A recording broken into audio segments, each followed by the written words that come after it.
우리 사랑하는 성도 여러분, 우리는 다윗의 삶을 통해서 하나님 앞에서 이 진실함이 어떻게 승리로 이어지는가를 오늘 배우고자 합니다.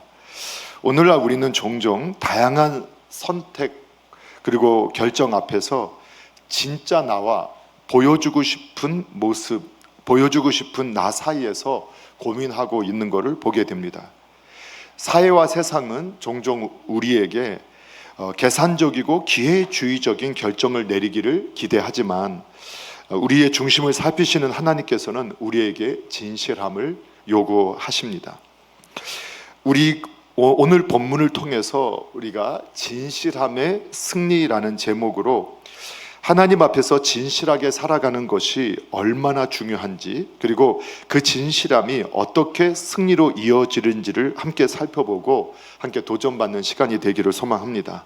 그래서 먼저 우리가 하나님 앞에서 진실함이라고 할 때 진실함이라는 단어의 의미가 뭔지를 먼저 살펴보려고 하는데, 여러분, 이 유대인들이 가장 먼저 성경을 기록하는 그 복을 누리게 되었죠.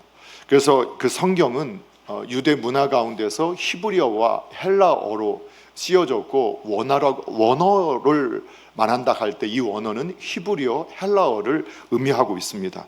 이 히브리어의 또 헬라어의 진실이라는 단어를 찾아보게 되면 그 진실이라는 의미뿐만 아니라 다양한 의미들이 포함되어 있음을 보게 되어집니다. 예를 들면 히브리어에서 진실이라는 단어는 온전하다, 흠없는, 정직한, 이것이 바로 진실이라는 의미를 포함하고 있다는 걸 알게 되죠. 그리고 진리, 성실, 신뢰할 수 있음을 의미하는 그러한 단어가 이 진실함이라는 단어로 번역되고 있는 것을 보게 되어져요. 또 헬라어로는 뭐라고 나와 있느냐? 숨김없는 진리, 그리고 진실, 숨김없는 진실, 누가 영과 진리로 할 때 진리라고 하는 이 단어가 또 이 진실이라는 단어로 함께 번역되고 있는 걸 보게 되어져요. 그래서 성경에서 말하는 이 진실이라는 단어는 어떤 의미를 포함하고 있느냐? 진리, 온전함, 그리고 흠없는, 정직한, 그리고 숨김없는 진실이라는 의미들을 포함하고 있다는 것을 알게 되어져요.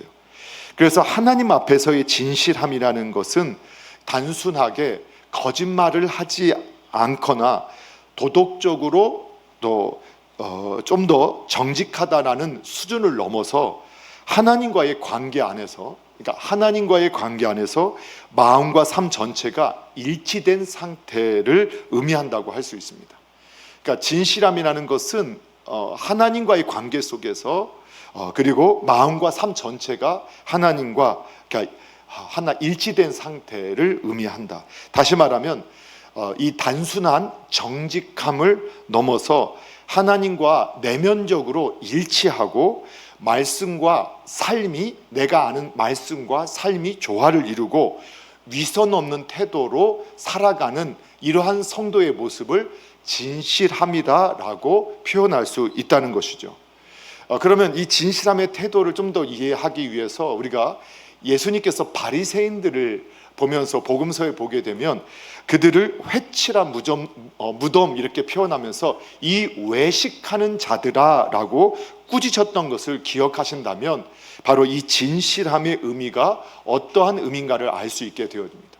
당시에 이 바리새인들, 서기관들은 누구보다도 율법을 철저히 지켰고 그 규정을 철저히 따랐던 사람들이었습니다. 그런데 그들의 삶에 하나님이 없었습니다. 그래서 규정을 지키고 말씀을 그대로 따랐다고 그들은 말하고 있지만 하나님 없이 결국은 자기의 의를 드러내기 위해서 자신이 보여주고 싶은 모습을 보여주기 위해서 그 규칙을 철저히 지켰던 그들에 대해서 주님은 외식하는 자라고 말하셨던 것. 그래서 그것이 진실함의 이러한 상대가 되는 단어라는 것을 보게 될 때 우리는 진실함이 어떤 모습인가를 알게 되어집니다. 그래서 외식하는 자는 사람의 눈을 즐겁게 하지만 진실한 사람은 하나님의 눈을 만족시키심을 믿으시기 바랍니다. 내가 아멘을 적게 할 줄 알고 또 한 번 또 할 겁니다. 여러분, 외식하는 자는 사람의 눈을 의식하지만 진실한 자는 하나님의 눈을 만족시킨다는 사실을 믿으시기 바랍니다. 그리고 하나님은 하나님의 눈을 만족시키는 그 성도를 주목하십니다. 오늘 하나님의 얼굴을 의식함으로 진실하게 반응하는 신앙인으로서 저와 여러분이 하나님께 쓰임받는 은혜가 있기를 주님의 이름으로 축복합니다. 우리가 다음으로 다윗이 하나님 앞에서 어떠한 진실한 모습을 가졌는가, 그 모습을 우리가 1장과 2장의 내용을 통해서 함께 살펴보려고 합니다. 먼저는 사무엘하 1장 17절에서 27절에 보게 되면 다윗이 사울과 요나단을 위한 애가를 지은 내용이 이렇게 기록되어져 있는 걸 보게 되어집니다. 다윗은 자신을 죽이려 했던 사울, 그리고 그 친구 요나단의 죽음 앞에서 진심으로 애도하는 모습을 보이고 있었습니다. 다윗은 사울의 죽음을 통해 자기 자신이 이제는 도망 다니지 않아도 된다, 더 이상 망명 생활을 하지 않아도 된다는 사실에 기뻐하거나 축하하지 않았습니다. 오히려 슬퍼하였고 애가를 지어서 백성들에게 부르게 하는 모습까지 우리에게 보여주었습니다. 사랑하는 성도 여러분, 때로는 저와 여러분이 억울한 일을 당하거나 오해를 받거나 배신을 당했을 때 그렇게 행동했던, 또 공격했던 그 상대방이 어떠한 큰 어려움을 겪거나 실패를 경험하거나 그가 문제 가운데 빠지게 되면 저와 여러분들 안에는 은근히 그것을 즐기고 기뻐하며 더 잔인하게 공격하고 복수하고 싶은 유혹을 느낄 때가 있지 않습니까? 저만 있는 걸로 할까요? 네. 네, 그럴 때가 우리가 있을 수 있죠. 네. 자, 그런데 다윗은 자신을 음해하고 10년간 자신을 죽이려고 그 군대를 일으키고 그 도망 가운데 고통과 그 배고픔과 그 추위와 더위 아픔을 겪어야 했던 그 다윗이 사울의 죽음 앞에서 그를 긍휼히 여기고 그 죽음에 애통해하는 모습을, 보이는 모습을 우리를 발견하면서 좀 이상한 마음이 들게 되어집니다. 그렇다면 다윗은 어떻게 그렇게 행동하고 반응할 수 있었을까? 다윗의 삶은 하나님의 뜻이, 하나님의 말씀이 기준이었기 때문이었죠. 그래서 다윗은 하나님이 기름 부어 세운 자의 비극적인 죽음 앞에서 하나님께 세움받은 그 사람의 마지막이 그렇게 된 사실에 대해서 안타까워하고 오히려 애통해하는 모습을 우리에게 보여줄 수 있었던 거예요. 또한 다윗이 지어서 부르게 한 그 애가에서는 다윗 자신이 기록한 그 애가에서 사울이 얼마나 악했냐, 그가 실수하고 잘못했던 것은 단 하나도 기록하지 않고 그가 했던 훌륭했던 일들을 기록하고 조상하는 모습을 보게 되어져요. 그리고 백성들에게도 사울의 자신을 핍박하고 고통 주었던 그것을 기억하지 말고 그가 훌륭하게 사용되어졌던 그 모습을 기억하라고 이 애가를 지어서 부르게 했던 것을 보게 되어져요. 자, 그러면 그 애가의 내용을 여러분 지난주에 다 읽어보셨죠? 아무도 대답을 안 하시는 것은 그럴 줄 알고 같이 한번 읽어보려고 해요. 그래서 19절, 1장 19절 그가 뭐라고 했는지 함께 보도록 할까요? 19절 함께 읽겠습니다. 시작. 이스라엘아, 내 영광이 산 위에서 죽임을 당하였도다. 오라, 두 용사가 엎드러졌도다. 여러분, 이스라엘아 너희의 영광이 누구냐? 사울과 요나단이 너희의 영광이었다. 하나님이 너희들의 지도자로 왕으로 세웠고 그 왕으로서 그들이 사명을 감당했던 모습들, 그거 진정으로 너희들에게 영광이었다. 너희들에게 기쁨이었다. 너희들에게 은혜였다. 능력이었다. 그렇게 부르게 한 것이에요. 뿐만 아니라 오늘 다 읽을 수 없으니까 23절, 24절에는 이렇게 고백하고 있어요. 같이 한번 읽어볼까요? 23절, 24절 시작. 사울과 요나단이 생전에 사랑스럽고 아름다운 자이러니 죽을 때에도 서로 떠나지 아니하였도다. 그들은 독수리보다 빠르고 사자보다 강하였도다. 이스라엘 딸들아 사울을 슬퍼하여 울지어다. 그가 붉은 옷으로 너희에게 화려하게 입혔고 금 놀이개를 너희 옷에 채웠도다. 아멘. 다윗은 사울과 요나단이 생전에 그 부자 관계가 사랑스럽고 아름다웠다. 좋은 아버지와 아들의 그런 모습을 가지고 있었다. 아주 가정적이었다.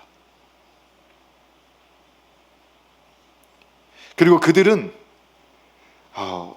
독수리보다 빠르고 사자보다 강하였다. 그래서 19절, 21절, 25절, 27절에 보게 되면 다윗은 반복해서 사울과 요나단이 용사였다. 이스라엘의 용사였다. 이것을 계속 반복해서 고백해요. 24절의 내용은 이게 무슨 말인가 하겠죠. 그가 붉은 옷으로 너희에게 화려하게 입혔고 금 놀이개를 너희 옷에 채웠다. 여러분, 사울 왕이 된 이후에 전쟁터에서 마지막 길보아 산 그 전투에서 대패를 하기 전까지는 그의 사이였던 다윗을 통해서였던 그의 군대를 통해서 모든 전투에서 패배하지 않고 끊임없는 승리가 있었어요. 그리고 고대의 전투에서 승리하게 되면 전리품을 취하게 되고 그 전리품을 통해서 그 백성들이 함께 그 부를 함께 나눌 수 있게 되어졌어요. 그게 사실이었어요. 여러분, 이게 사실이라 하더라도 그가 아무리 훌륭해도 저에게 아픔 주고 저를 원통하게 만들고 저에게 상처 준 사람에 대해서 우리가 말할 때 우리가 뭐라고 하겠어요? 그 사람이 9가지를 잘하고, 아니 99가지를 잘했다 하더라도 저는 그 잘못한 한 가지를 가지고 인간이 어떻게 그럴 수 있어?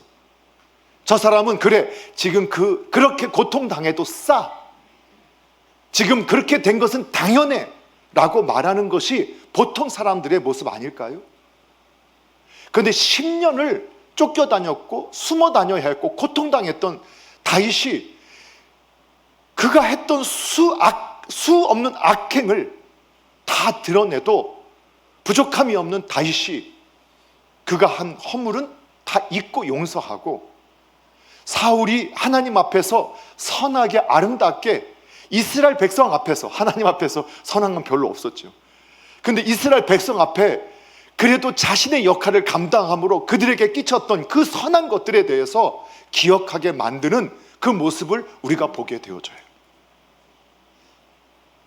그가 하나님의 말씀으로 항상 판단하고 기도하고 행동했기 때문이었어요. 사랑하는 성도 여러분, 오늘 다윗과 같이 우리가 형제의 이웃의 잘못은 빨리 용서하고 잊고, 그리고 아름다웠던 일은 오랫동안 기억하는 그러한 성도가 되기를 주님의 이름으로 축복합니다. 그리고 하나님의 뜻 안에서 자신과 환경, 상황을 이해하고 하나님의 말씀 앞에서, 뜻 앞에서 반응할 줄 아는 이러한 진실한 성도가 되기를 주님의 이름으로 축복합니다. 두 번째, 오늘 함께 읽었던 2장 1절에서 4절 상반절에 보게 되면 다윗의 진실함이 어디서 왔는지를 우리에게 보여주는데, 그것은 바로 하나님의 뜻을 묻고 헤브론으로 올라가는 그 모습을 통해서 확인할 수 있어요. 사울이 죽었습니다.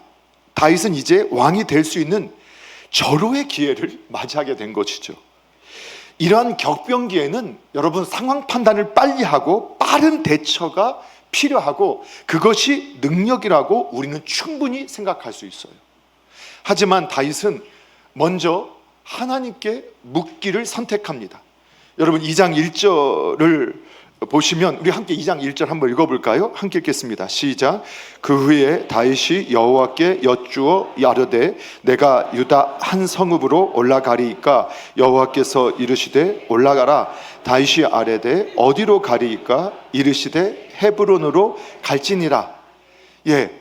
다윗이 이 급박한 순간에 빨리 결정하고 뭔가 행동해야 이 시점에 어떻게 보면 다른 사람의 눈으로 보면 답답하게 하나님께 묻고 있어요.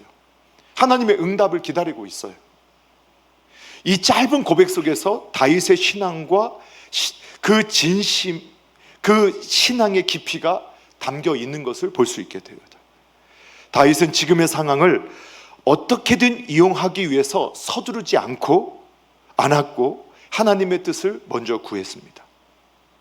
오늘날 저와 여러분의 삶 속에서도 진로와 연애, 결혼, 출산, 진학, 취업, 투자, 이직 여러 끊임없는 결정을 내려야 하는 순간들이 있음을 보게 되어집니다.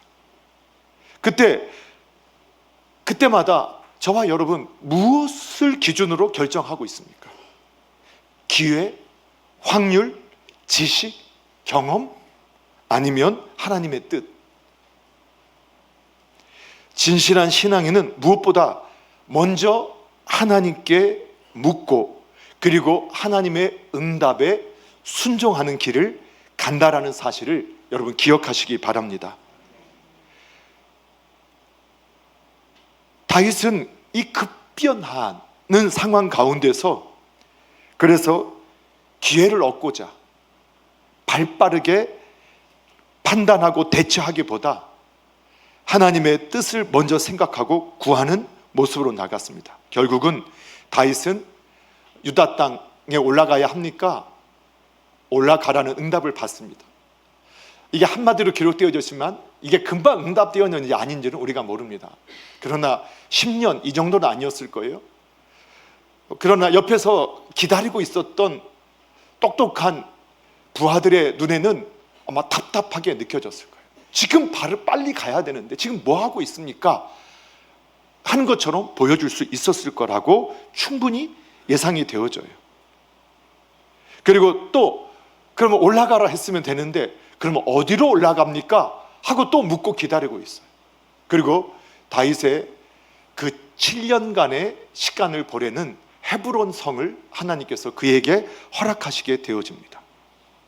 그리고 거기에 갔을 때 4절에 보게 되면 유다 족속이 다윗에게 찾아와서 그에게 기름 부어 왕으로 이렇게 세우게 되어지는 이런 모습을 보게 되어요. 다윗이 스스로 내가 왕이 되겠다고 말한 것이 아니라 유대의 사람들이 와서 다윗을 왕으로 추대하고 세우는 그 모습을 우리가 보게 되어집니다. 아직 이스라엘 전체 왕으로 세워주지 않았다. 어쩌면 우리가 여기에 의문점을 가질 수 있습니다. 하지만 우리는 하나님의 인도하심이 가장 선한 인도하심이라는 것을 우리는 믿고 있지요. 여러분, 어쩌면 다윗이 빨리 판단하고 그리고 바르게 대처하고 했었으면 사울이 죽은 이후에 곧바로 이스라엘 전체의 왕으로서 사역을 역할을 감당했다면 얼마나 더 좋았을까? 우리는 그렇게 생각할 수 있지만 그러나 그건 하나님의 생각이 아니었고 하나님의 방법이 아니었다고 말하는 거예요. 오히려 유다에서 먼저 왕으로 등극되어지고 그리고 7년간의 갈등의 시간이 있었지만 그 시간을 통해서 다윗은 더욱 다윗 왕이 되어져 갈 수 있는 그러한 시간을 갖게 되었음을 성경이 우리에게 말씀하고 있어요. 이와 같이 중요한 선택의 순간에 하나님은 어떻게 하기를 원하실까를 생각하고 기도하는 성도가 하나님 앞에서 진실함으로 승리의 길을 걷게 된다는 사실을 믿으시기 바랍니다. 그래서 항상 하나님 앞에서 진실하게 반응함으로써 우리 주님께 쓰임받는 저와 여러분 되어지기를 주님의 이름으로 축복합니다. 마지막 세 번째, 우리가 다윗의 모습을 통해서 다윗의 그 진실한 모습이 어떻게 나타나는가, 오늘 4절 그 동그라미 친 그 말씀 이후에서 7절까지 보게 되면 길르앗 야베스 사람들을 축복하는 모습으로 나와요. 자, 이 부분을 같이 한번 읽어볼게요. 4절에 동그라미 쳤던 부분부터 같이 7절까지 같이 한번 읽어보겠습니다. 함께 있습니다. 시작. 어떤 사람이 다윗에게 말하여 이르되 사울을 장사한 사람은 길르앗 야베스 사람들이니이다 하매 다윗이 길르앗 야베스 사람들에게 전령들을 보내 그들에게 이르되 너희가 너희 주 사울에게 이처럼 은혜를 베풀어 그를 장사하였으니 여호와께 복을 받을지어다. 너희가 이 일을 하였으니 이제 여호와께서 은혜와 진리로 너희에게 베푸시기를 원하고 나도 이 선한 일을 너희에게 갚으리니 이제 너희는 손을 강하게 하고 담대히 할지어다. 너희 주 사울이 죽었고 또 유다 족속이 내게 기름을 부어 그들의 왕으로 삼았음이니라 하니라. 아멘. 다윗은 유다의 왕이 되었을 때, 그 어떤 한 사람이 길르앗 야베스 사람들이 사울을 장사했다고 와서 알려준 거예요. 고한 거예요. 그 왜 그랬을까? 다윗이 유다 왕으로 막 즉위한 상황에서 사울의 장례를 치른 사람들을 알리고 고한 것에는 어떤 이유가 있었을까? 그 어떤 사람이 전한 이 정보는 어쩌면 다윗의 정치적인 태도를 시험하거나 자신의 충성을 과시하고 싶었던 그런 의도가 있을 수 있어요.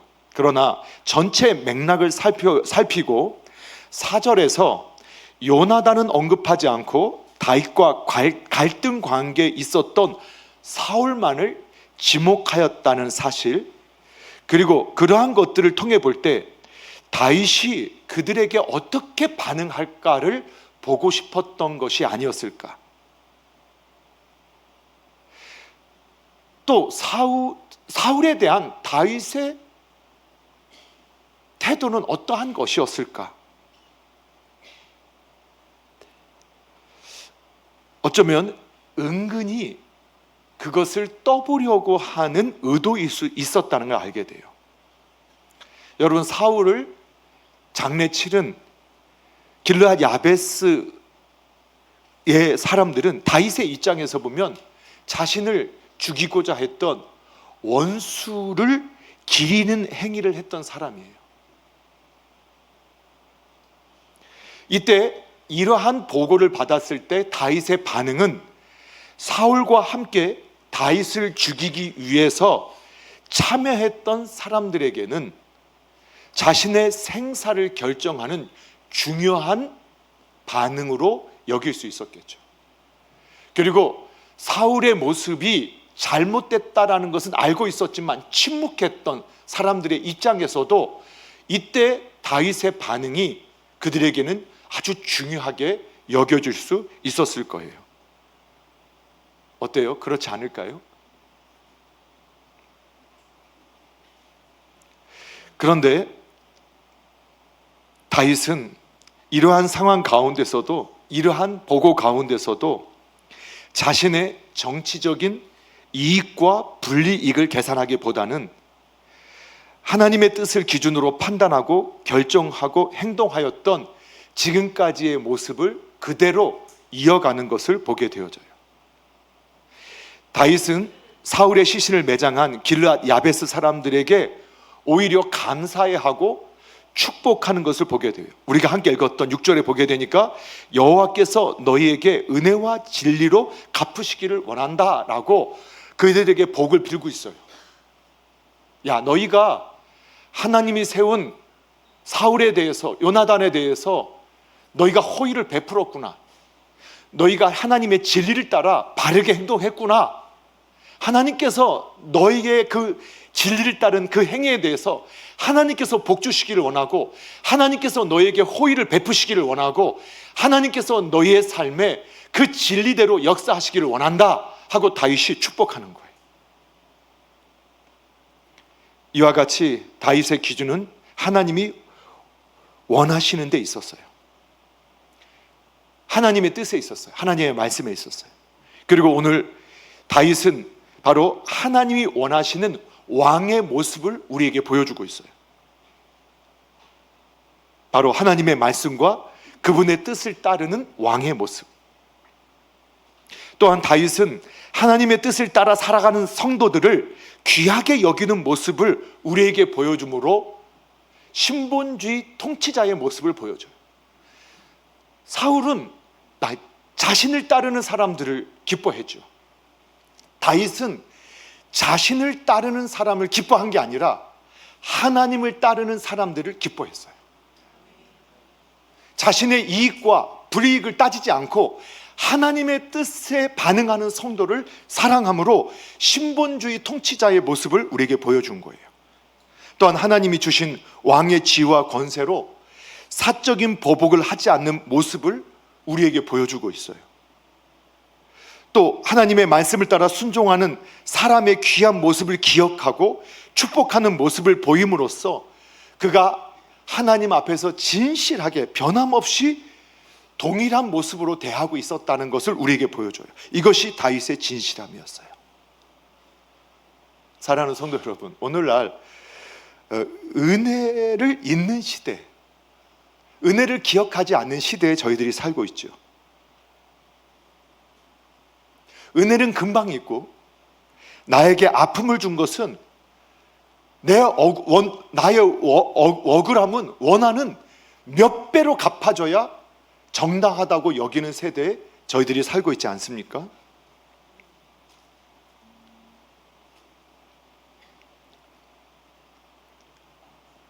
그래서 그 신앙의 선배님들의 그 고백이 생각이 나요.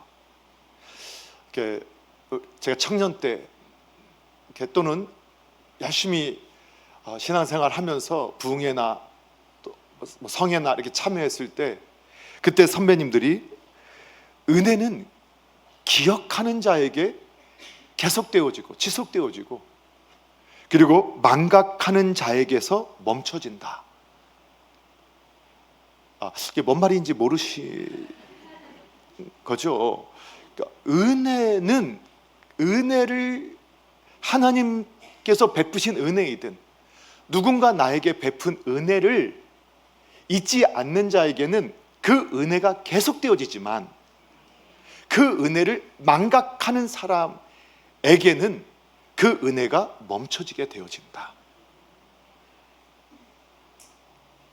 이러한 다윗이 하나님 말씀 앞에서의 정직함과 진실함이 그를 하나님이 기뻐 사용하시게 되는 이유가 되었음은 분명합니다. 사랑하는 성도 여러분, 하나님은 다윗의 진실함을 보셨습니다. 하나님은 다윗의 진실함을 보셨어요. 그를 유다 왕으로 세우셨을 뿐만 아니라 결국 온 이스라엘 왕으로 세워 영광의 도구로 사용하셨어요. 다윗의 진실함은 사람 앞에서가 아니라 하나님 앞에서의 진실함이었기 때문에 상황과 환경과 형편에 따라서 변하지 않았고 흔들리지 않을 수 있었습니다. 그런데 이러한 다윗의 모습이, 신앙의 모습이 하루아침에 이루어진 것은 아니었다라는 것을 우리는 다 같이 동의할 수밖에 없습니다. 그가 하나님 앞에서 실수할 수도 있었고 실패할 때도 있었지만 지속적으로 그 말씀 앞에서 자신을 복종시키며 순종의 길을 선택할 때 점점 아름답게 만들어졌음이 분명합니다. 여러분, 우리나라의 말에도 여러분 40이 넘은 사람의 얼굴, 그것은 스스로 책임져야 한다, 이런 말 들어보셨죠? 예, 우리는 왜 40인지는 모르겠어요. 그런데 40이 넘은 사람들의 그 얼굴은 본인이 책임져야 된다. 이게 그냥 나온 게 아니라 이 자연 계시를 통해서 깨달은 아주 보편적인 이 진리를 우리에게 보여준 거죠. 왜냐하면 삶의 이력은 결코 숨길 수 없어요. 우리가 남에게 진짜 보여주고, 진짜의 내 모습은 감추고 보여주고 싶은 모습을 자꾸 보여주려 하지만, 그러나 진짜 내 모습이 반드시 어떤 결정적인 순간에 터져 나올 수밖에 없어요. 여러분, 그 입이 거친 사람, 욕하는 사람, 욕 잘하는 사람, 입이 거친 사람, 이 행동이 거친 사람, 여러분 그런 사람 주변에 혹시 있으신가요? 어쩌면 가장 가까이 있을 수도 있어요. 그런데 이런 분들은 어느 때도 나타나. 지나가는 개를 보면서도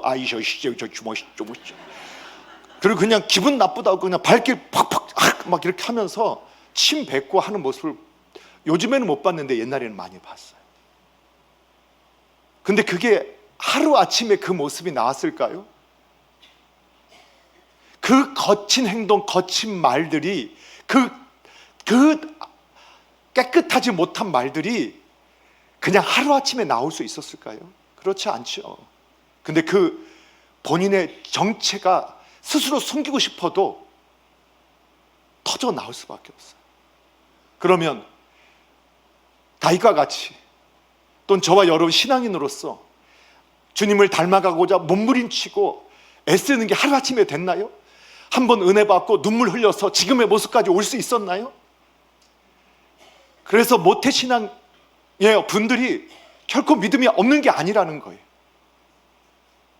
그래도 교회당 안에 거하면서 말씀 안에서 그래도 딴 길 가지 않고 교회 안에서 성장했던 분들, 그 표정, 그 헌신, 그 섬김, 그게 그냥 되어졌나요? 세상 말로 잠깐 격길 갔다 돌아오신 분들, 은혜 받고 돌아왔던 분들, 그래서 열심히 내면 여기저기 부닥치고 또 상처 주는 경우들을 얼마나 많이 봐요. 그런데 어렸을 때부터 신앙 안에서 믿음으로 성장했던 분들, 다른 데 가지 않고 끊임없이 교회 안에서 그래도 말씀 속에 순종하려고 몸부림쳤던 사람들, 여러분 그 신앙 인격이 달라요. 그게 믿음의 1대, 2대, 3대, 그래도 신앙 안에 있었던 집안의 복인 줄로 믿으시기 바랍니다. 그 선함, 아름다움이 하루아침에 이루어지는 게 아니에요. 사랑하는 성도 여러분, 하나님은 기회주의자, 외식자가 아닌 하나님 앞에서 진실한 자를 찾고 계세요. 하나님이 진실한 자를 왜 기뻐하실까요? 하나님이 진실한 자를 왜 기뻐하실까요? 진실함은 하나님의 성품이기도 해요. 하나님은 자신을 닮은 그 성도의 진실함을 볼 때 기뻐하실 수밖에 없으세요.